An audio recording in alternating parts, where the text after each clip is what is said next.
चार दोस्त 12वीं पास करने के बाद एक होटल में छोटी सी पार्टी कर रहे होते हैं और बातों ही बातों में चारों डिसाइड करते हैं कि आज से 40 साल के बाद आज ही के दिन 1 जनवरी को हम फिर से यहीं मिलकर पार्टी करेंगे। और हाँ, जो सबसे आखिर में आएगा सबका बिल वही पे करेगा। होटल का वेटर भी ये सब देख रहा था। कहने लगा 40 साल बाद अगर मैं भी यहीं रहा तो आपकी ये पार्टी जरूर देखूंगा। ठीक 40 साल बाद पहला दोस्त होटल पहुंचता है तो देखता है वो होटल अब 5 स्टार बन चुका है। अब वहां पर सब कुछ बदल चुका है। तो एक शख्स उसे पहचान जाता है और कहता है सर बैठिए, मैं आपको पहचान गया, मैं वही वेटर हूं जो अब इस होटल का मालिक बन चुका हूं। वो कहता है क्या बात है। इतने में दूसरा दोस्त आ जाता है।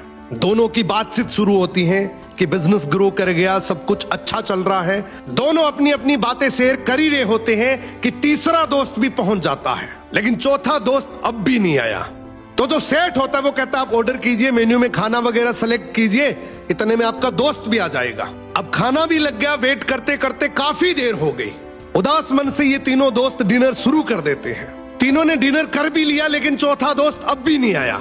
अब जब बिल देने की बारी आती है तो कहते हैं कि विकास तो शायद बहुत बड़ा आदमी बन गया, हम सबको इग्नोर कर रहा है, चलो हम ही बिल पे कर देते हैं। जैसे ही बिल पे करने के लिए काउंटर पे पहुंचे तो काउंटर का मैनेजर बोला आपका बिल तो ऑलरेडी पे हो चुका है। अब तीनों अपने चौथे दोस्त के ना आने की शिकायत करते करते होटल से बाहर निकले ही थे कि तभी एक सरकारी गाड़ी वहां आकर रुकती है। उसमें से एक लड़का उतरता है और तीनों के पैर छूते हुए कहता है मेरे पापा टीचर बन गए थे, मुझे कलेक्टर बनाने के काबिल कर दिया, लेकिन अफसोस मेरे पापा आज से 1 महीने पहले ये दुनिया छोड़कर चले गए। उन्होंने आखिरी वक्त में आपके इस वादे के बारे में मुझे बताया था और कहा था कि जब तीनों पार्टी खत्म कर ले तो उसके बाद तू वहां जाना और पेमेंट वगैरह कर देना। लड़का हाथ जोड़कर बोला मेरे पापा अब इस दुनिया में नहीं रहे, उनका वादा पूरा करने के लिए मैं आया हूं।